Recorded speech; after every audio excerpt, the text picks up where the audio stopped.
Assalamualaikum warahmatullahi wabarakatuh. Hai semuanya, perkenalkan nama saya Muhammad Faiz Ariski dari kelas 11 MIPA 3, absen 22. Kali ini saya akan membahas tentang kerjasama ekonomi internasional. Kalian tahu nggak sih apa itu kerjasama ekonomi internasional? Kerjasama ekonomi internasional adalah hubungan antara suatu negara dengan negara lainnya dalam bidang ekonomi melalui kesepakatan-kesepakatan tertentu dengan memegang prinsip keadilan dan saling menguntungkan. Hubungan kerjasama antar negara dapat mempercepat proses perkembangan ekonomi. Hal ini sangat dirasakan sekali pentingnya bagi negara-negara yang sedang berkembang seperti Indonesia.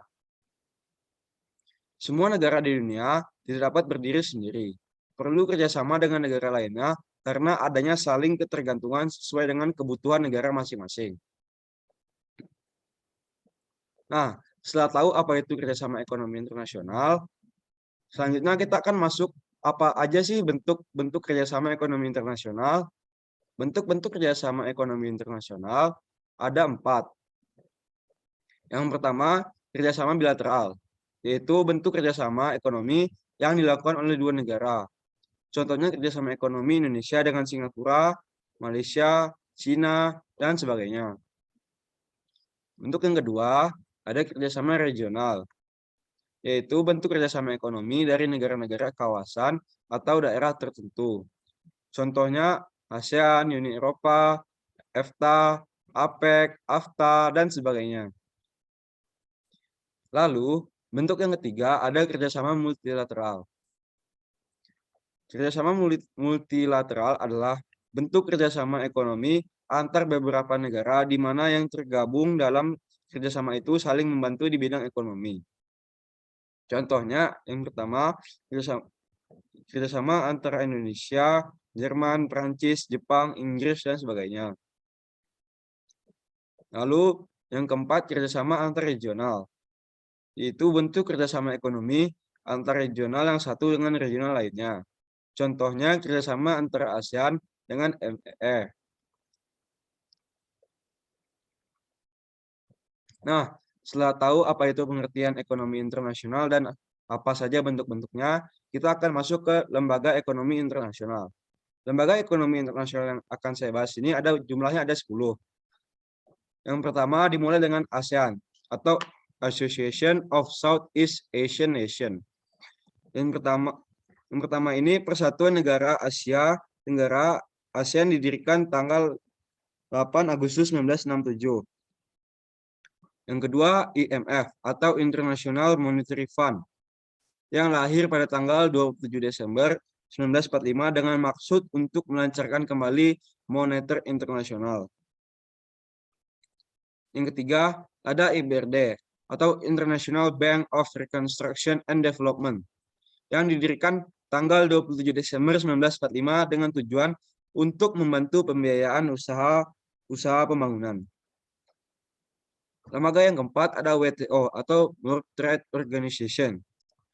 Organisasi perdagangan yang bertujuan untuk memajukan perdagangan internasional. Yang kelima ada IFC atau International Finance Corporation. Didirikan pada tanggal 24 Juli 1956, bertugas memberikan pinjaman kepada pengusaha swasta. Lalu, lembaga yang keenam ada IDA atau International Development Association. Didirikan tahun 1960 di Washington DC, Amerika Serikat, yang tujuannya untuk mendorong kemajuan ekonomi negara-negara yang sedang berkembang.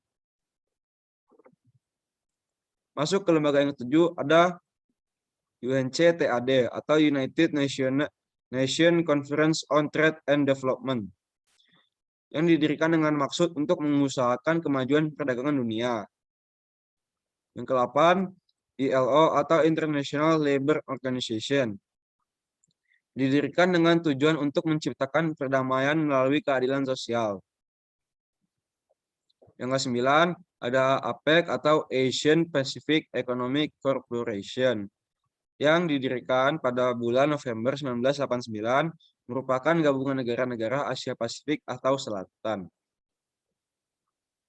Yang ke-10 ada AFTA, Asian Free Trade Area. Itu organisasi perdagangan bebas ASEAN. Nah, setelah tahu apa itu ekonomi internasional, bentuk-bentuknya, dan lembaganya apa, tentunya ada manfaat dari kegiatan kerjasama ekonomi internasional ini. Apa aja sih manfaatnya? Yang pertama, bisa meningkatkan keuangan negara. Yang kedua, meningkatkan investasi, menambah devisa negara, memperkuat posisi perdagangan, dan meningkatkan daya saing ekonomi. Baiklah, mungkin itu saja yang dapat saya jelaskan. Mohon maaf jika ada kesalahan. Terima kasih. Assalamualaikum warahmatullahi wabarakatuh.